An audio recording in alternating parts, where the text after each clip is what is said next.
Good day everyone. So topic po namin is Chapter 10, Aris and Exile to Dapitan, 1892.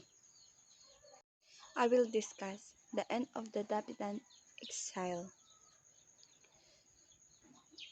So, nanirahan si Jose Rizal bilang isang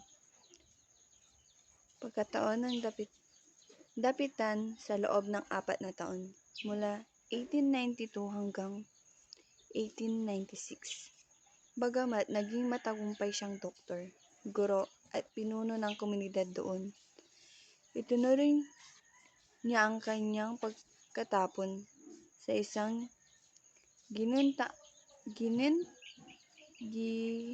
ginintoang hawla dahil siya tunay na malaya.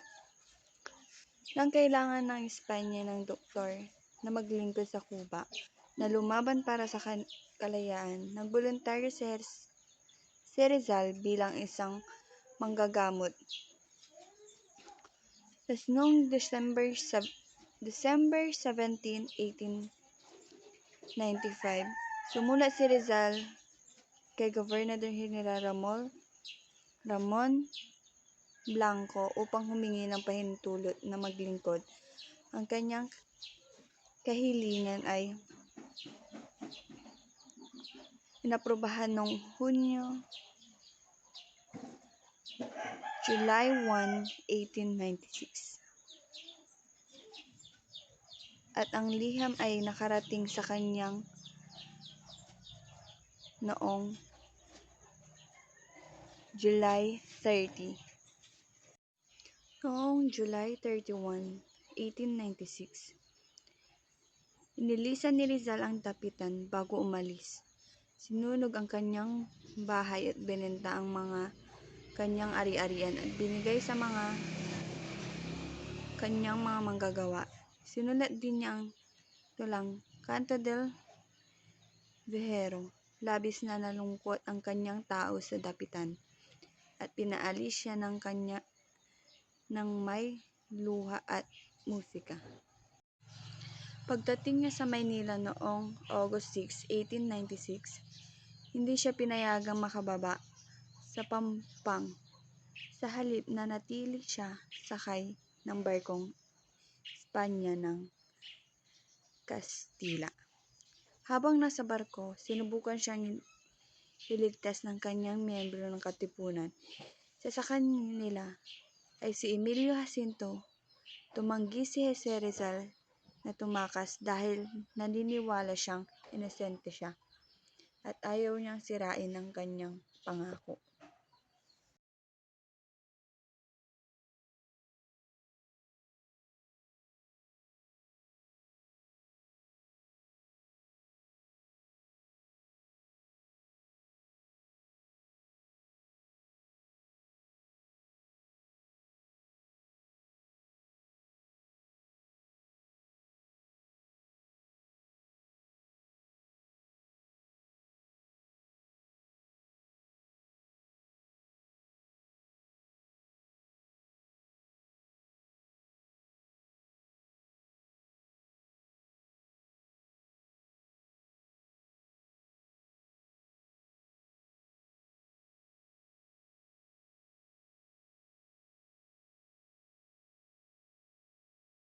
Nag-iwan si Rizal ng mahabang salaysay tungkol sa kanyang pag-alis mula sa Dapitan noong July 31, 1896. Noong December 1895, nag-apply si Rizal upang maglingkod bilang isang doktor militaris na sa Cuba.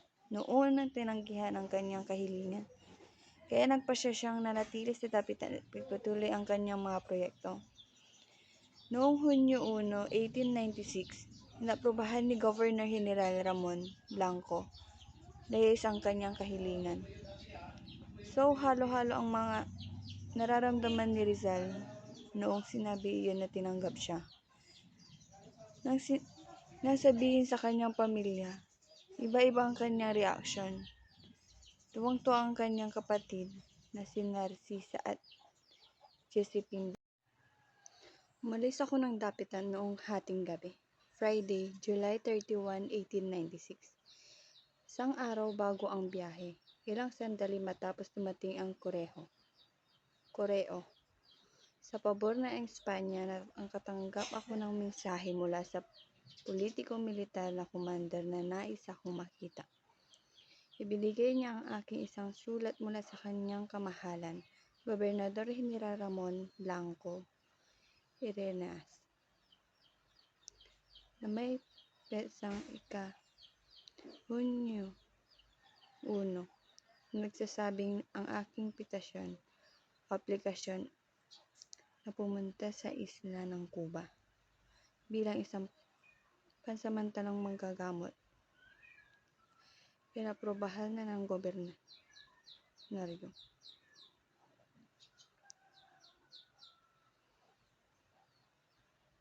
Sa katunayan, dahil sa kakulangan ng mga manggagamot militar sa Cuba at nakuha ang mungkahi ng isang kaibigan, hinalao ko ang aking serbisyo bilang isang manggagamot.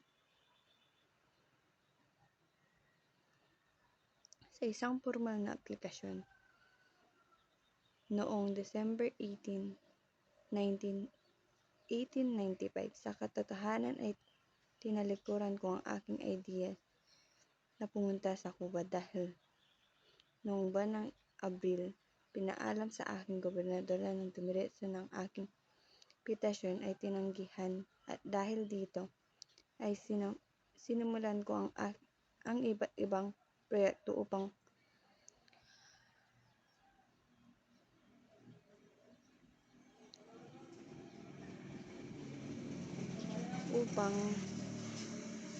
mapabuti ang aking kalagayan. Gumawa ako ng isang bangka na balak kong gamitin sa pagpapadala pagitan ng mga isla na may kapasibilidad na 300 kaban ang bigas.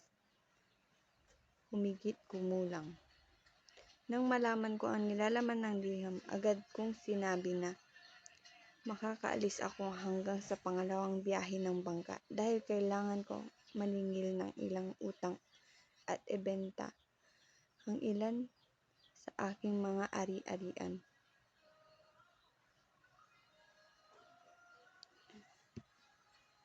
Pumayag ang politiko-military gobernador na dapat akong sumulat sa kanyang kamahalan tungkol dito ang magpapadala siya ng liham bago mag 4 o'clock p.m. Pag-uwi niya ay pinaalam sa kanyang pamilya ang balita. Tinanggap ito ng aking kapatid na si Narcisan ng may matinding kagalakan. Umiyak at nagtalon tulad ni Josephine.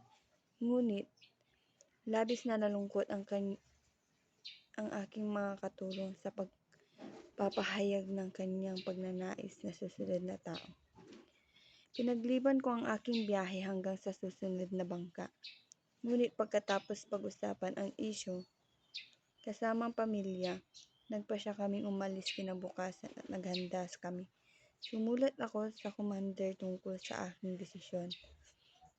Natuwa ako nang may malaman ng labis na ikalungkot ng mga tao sa dapitan ang aking pag-alis.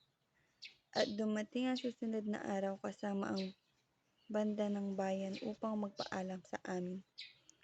Ang mga aalis ay sina Josephine, ang aking kapatid na Narcisa, ang kanyang anak na si Angelica, sina G at si Nico, ang aking 3 pamangkin, 6 na lalaki at ako.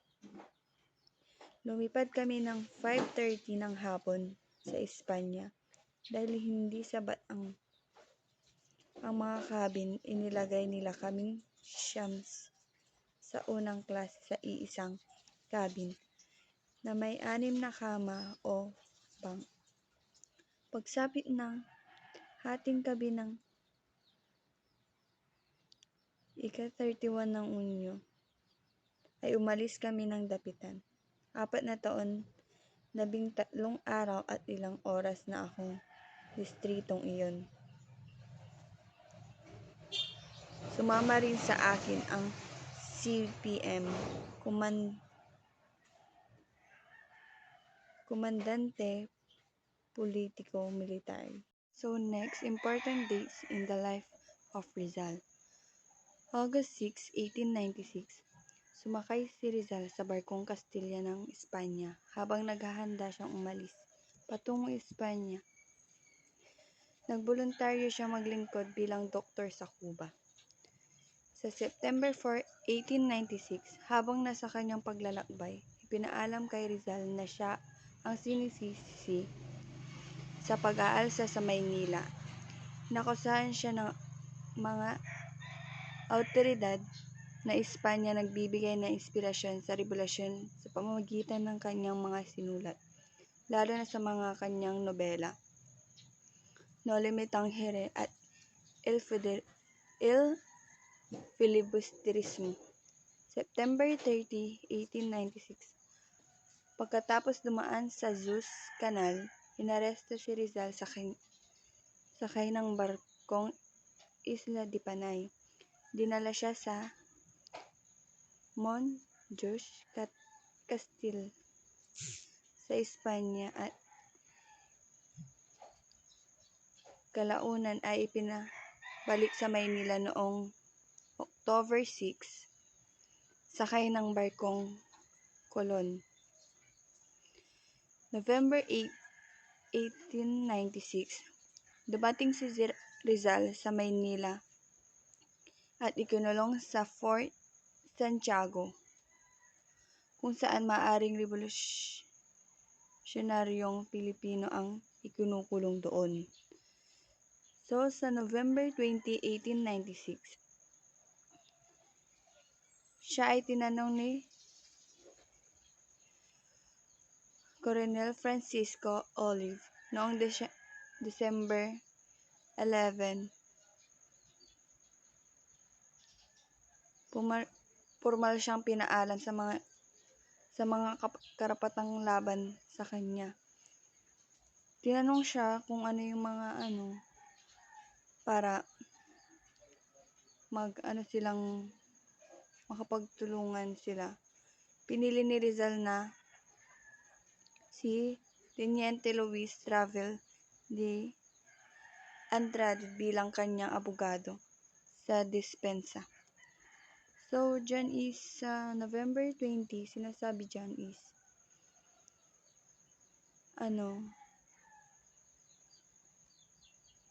naghahanap siya ng abogado para yung pagkakatiwalaan niya para siya ay makalaya or ipaglaban yung karapatan niya. December 15, 1896, sumulat si Rizal ng isang manifesto sa humihiling sa mga Pilipino na itigil ang revolusyon. Sinabi niya na hindi niya sinasang-ayon ang marahas na revolusyon at ginagamit ang kanyang pangalan ng walang pahintulot. December 26, 1896, isinagawa ang kanyang paglilitis sa korte ng military. Ito ay mabilis at hindi patas. Sa parehong araw, nagpasya ang korte ng military na dapat siyang patayin sa pamamagitan ng firing squad. Sa December 28, 1896, inaprobahan ni Gobernador General Camilo de Polovilla ang hatol sa kamatayan kay Rizal. Tapos noong December 29, 1896, nakipagkita si Rizal sa kanyang pamilya sa huling pagkakataon at humingi ng mga tawad. Pumirma rin siya sa mga pagbawi sa mga nagsasaad na humiwalay siya sa Free Masonry at bumalik sa pananampalatayang Katoliko.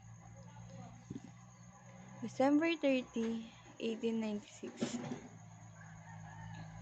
Maagang maaga, ginawa ni Rizal ang kanyang huling pangungupisal at tumanggap ng banal na komunyon.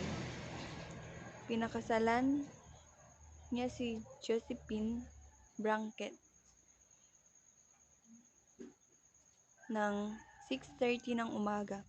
Naglakad siya patungong Bougainvillea.